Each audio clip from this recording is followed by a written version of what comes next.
sahabat-sahabat yang baru masuk Islam kemudian murtad balik. Karena apa? Ini aneh Nabi ini, makin kesini makin aneh ngomongnya ya. Akhirnya satu persatu yang sudah masuk Islam keluar murtad lagi. Kalau orang musyrik sudah karuan, makin membuat tuduhan. Lihat tuh nabimu si Muhammad gila, buat cerita aneh-aneh. Lah ketika itu Abu Bakar nggak ada di situ, sehingga orang-orang heran dan mengatakan, ya Muhammad, ain sahibuk, di mana saudaramu Abu Bakar? Biasanya kalau engkau berdakwah ada di sampingnya Abu Bakar, di mana dia?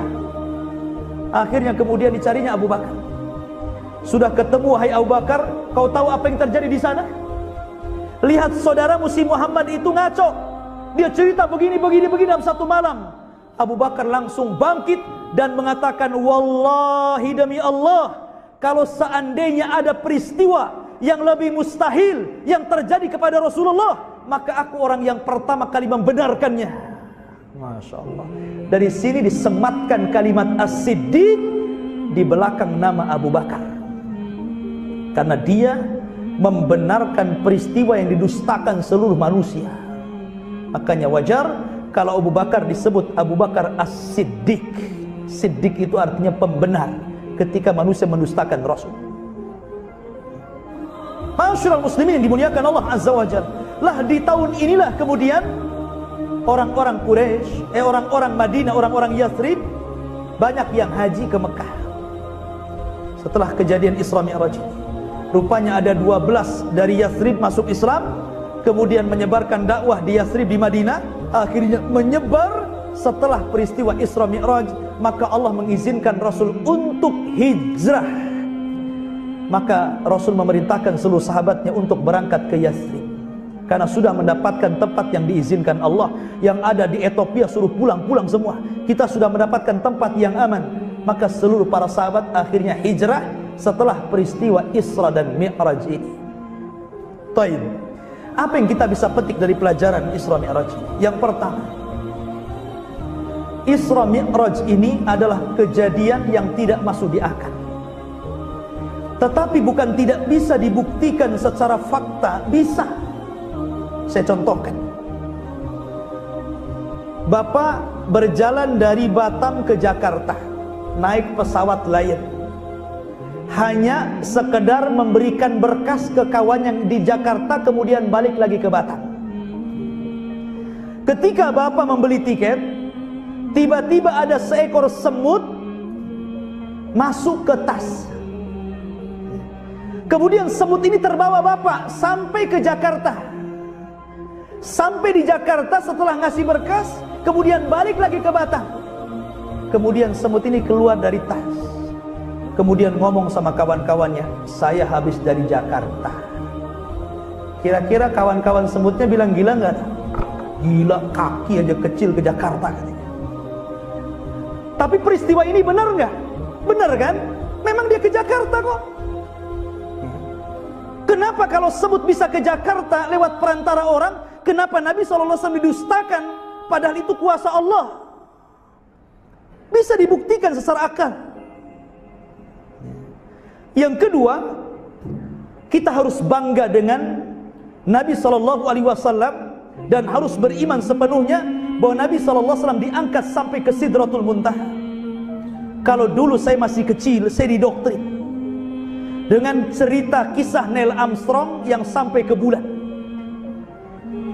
sehingga sedikit-sedikit lihat orang sudah sampai ke bulan, kok masih sibuk saja di sini katanya. Harusnya yang kita banggakan bukan Neil Armstrong naik ke bulan, tapi Nabi SAW naik ke Sidratul Muntaha.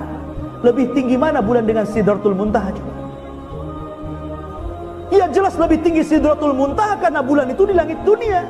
Itu pun kalau cerita Neil Armstrong benar. Karena ada yang kemudian mengatakan bahwa itu tidak benar. Ketika dikibarkan benderanya, katanya sih konon berkibar-kibar kan itu. Berarti ini kan shootingan di padang pasir.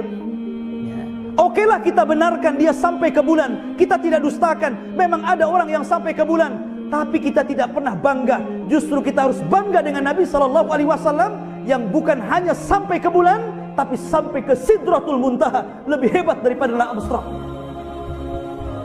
Kalau Rasul turun membawa syariat solat. Neil Armstrong ini bawa tanah dari bulan.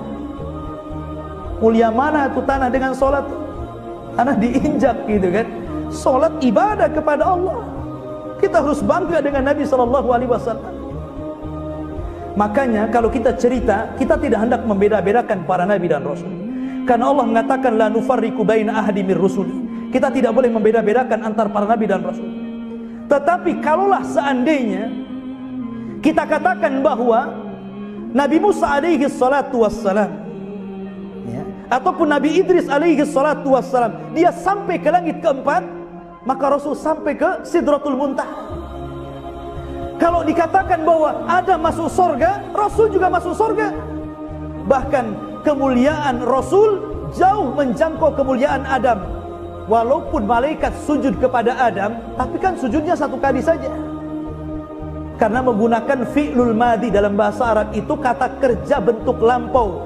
Fasajadu illa iblis. Malaikat sujud kecuali iblis. Sajad itu fi'il madhi, kata kerja bentuk lampau. Artinya sujudnya malaikat kepada Adam itu satu kali saja.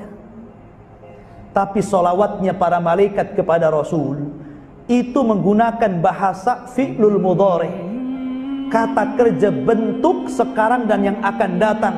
Maknanya seluruh malaikat solawat kepada Rasul sampai hari ini, sampai kiamat dibangkitkan, sampai masuk surga. Innallaha wa malaikatahu yusalluna ala nabi. Yusallun fi'lul mudhari.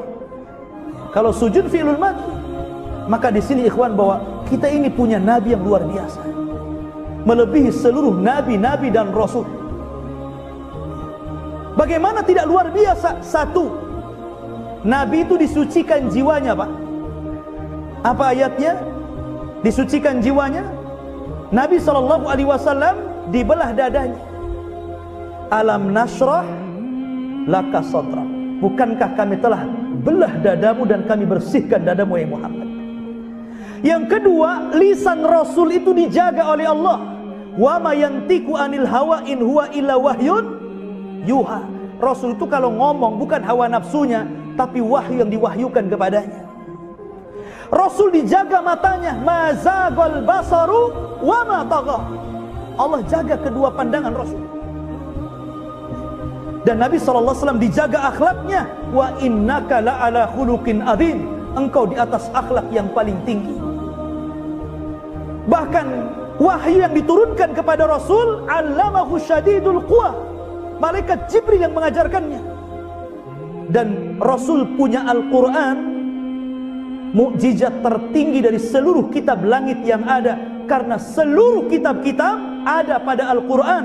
Dan Al-Quran itu mengangkat siapapun yang diletakkan Quran padanya. Ketika Quran di bulan Ramadan turun, maka Ramadan sebaik-baik bulan. Ketika Al-Quran turun di malam Lailatul Qadar, maka malam Lailatul Qadar sebaik-baik malam. Ketika Al-Quran turun kepada Rasulullah, maka Rasulullah menjadi sebaik-baik Rasul. Ketika Al-Quran turun kepada umat Muhammad, kuntum khaira ummatin ukhrijat linnas. Kalian sebaik-baik manusia yang dikeluarkan kepada manusia. Bagaimana kalau Quran itu turun ke dada kita? Maka Rasul mengatakan khair